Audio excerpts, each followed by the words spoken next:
Another year, another round of Adobe price hikes. If you're ready to stop paying the perpetual Adobe tax, this video is for you. We're taking an updated look at the absolute best alternatives. And I'll give you a spoiler right up front. Thanks to industry shakeups, there are more free options and they're better than ever. First up, Photoshop.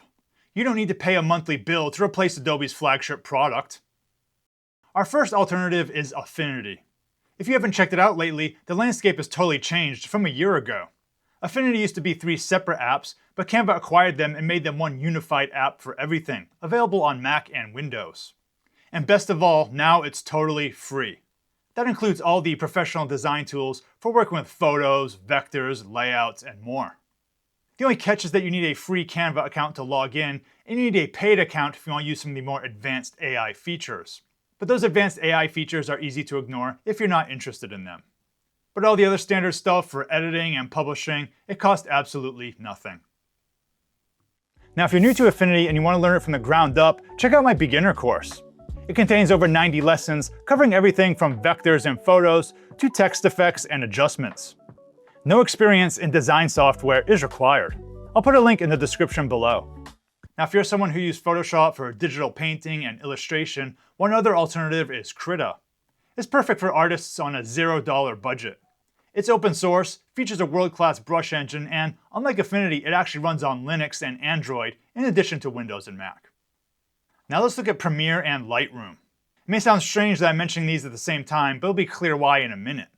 Now for video editing, the crown still belongs to DaVinci Resolve, but it just got an amazing update. The new DaVinci Resolve 21 beta is out, and it contains a dizzying list of features as usual. But the biggest surprise is that DaVinci is now actively coming after Adobe Lightroom. That's right, this world-class video editor now has a dedicated photo workspace right inside the software.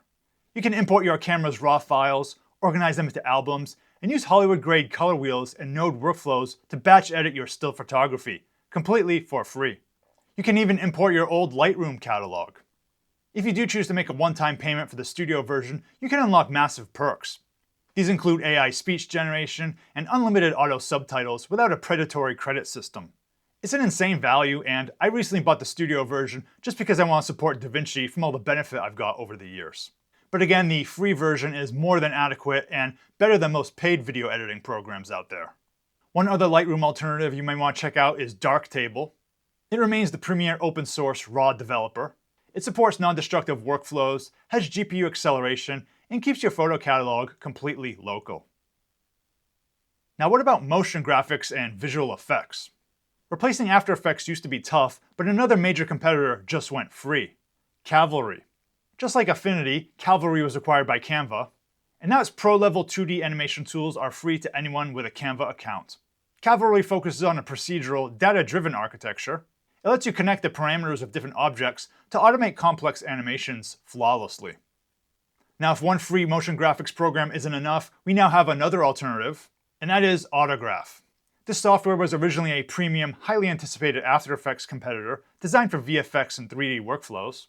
But industry giant Maxon, the company behind Cinema 4D, acquired them and now have released Autograph completely for free.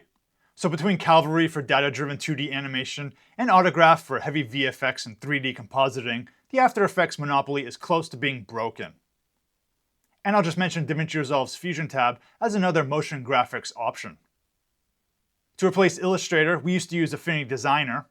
Now all those features are part of the unified, free Affinity program, so check that out.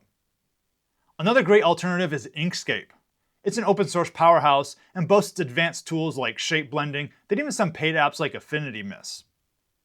Now if you want to get away from a heavyweight desktop app like InDesign and you just need to do some quick page layouts and marketing materials, check out Canva.